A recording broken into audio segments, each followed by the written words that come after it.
Good evening and welcome to the Commentary Hub's roundup coverage of Day 4 in the Women's World Cup 2023. I'm your alternative host, Nicholas Jones, and here's what's happened today. We start with Sweden against South Africa in Group G at the Wellington Regional Stadium. Sweden were confidently expected to run rings around South Africa, who are competing in the Women's World Cup for only the second time. What they did not expect, however, was an opposing team showing strong and tactical defence in front of goal. To shock the 2019 World Cup bronze medalists even further, a save from a Temi Gaklama effort, turned into a chance for Ilda Magaya to bundle the ball into the net just 2 minutes into the second half. The hugs and congratulations she got from her teammates were very well deserved, even though she fell in her efforts to score. South Africa's joy would not last, though, as Barcelona's Fridolina Rolfo got the equaliser just 4 minutes past the hour mark. South Africa would hold firm throughout the rest of the half until just before the 90th minute, when a corner by Kosovare Asllani was converted into a beautiful header by Amanda Illerstedt, who plays for Arsenal in the WSL. The fact that Sweden came from behind to win is all the more remarkable, and they must hope for a more convincing win over Italy next Saturday.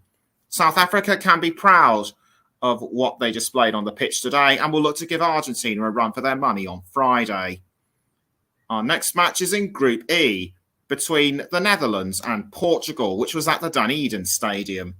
This was a repeat of a group stage match in last year's Euros when the Netherlands won 3-2.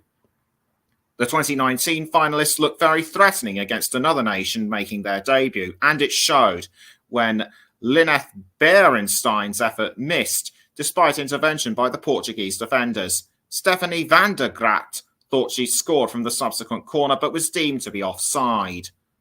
After a VAR check, referee Catarina Monsor gave the goal to the Netherlands.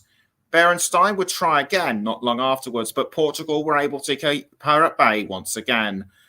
Portugal would try to equalise throughout the second half, but were held firm by the Netherlands. Their most notable effort coming from substitute Telma Encarnacho, who nearly sent the ball in, but Dutch keeper Daphne van der Dolmasaar palmed it away. Lika Martens tried to convert a last-minute throw-in into a second goal for the Netherlands, but her shot was wide of the post.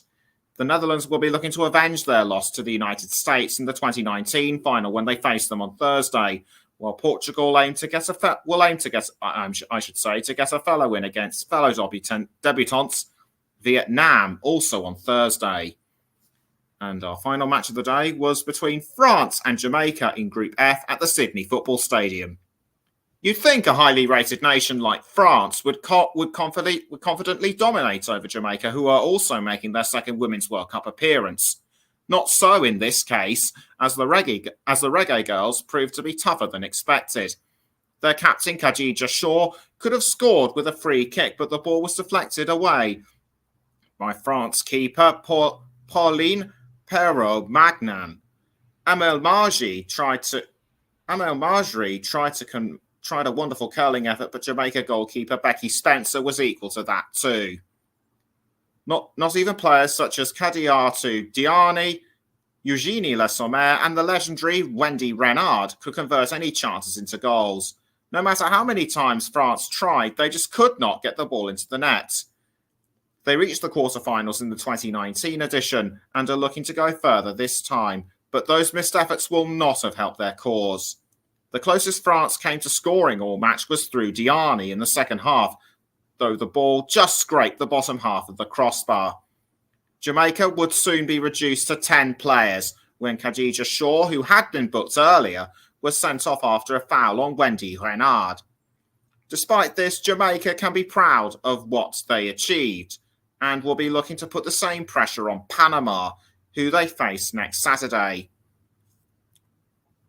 France will be looking for a win against Brazil, which will also be on Saturday. And it's fair to say that Group F will have an interesting look to it after the team's second matches will have been played.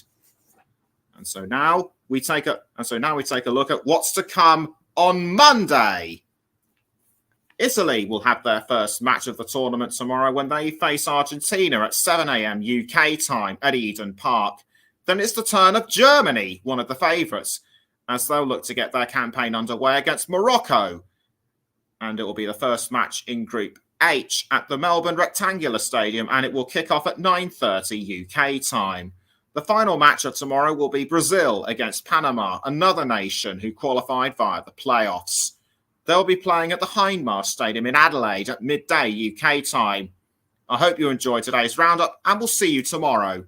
Until then, take care and good night.